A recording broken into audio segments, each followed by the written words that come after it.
Arestado ang isang 51 anyos na barangay kagawad matapos makumpiskahan ng mahigit 1 milyong pisong halaga ng hinihinalang shabu sa isinagawang drug buy bust operation sa barangay Hayubo, Lambunaw, Iloilo nitong hapon ng ika-29 ng Disyembre taong kasalukuyan. Kinilala ang suspect sa alias na Junjun, isang incumbent barangay kagawad ng nasabing barangay. Ang operasyon ay pinangunahan ng Lambunaw Municipal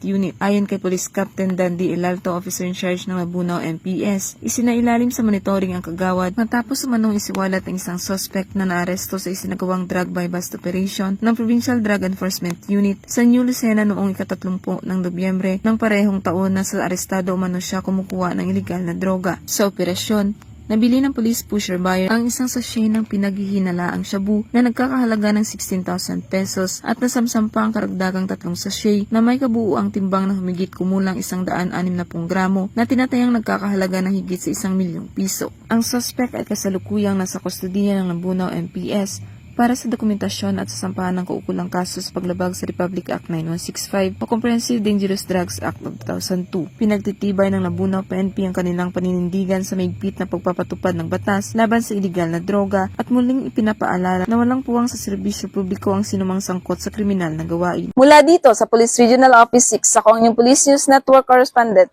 Patrolwoman Jolibel Albior, alagad ng batas sa kataguyod ng Balitang Pulis.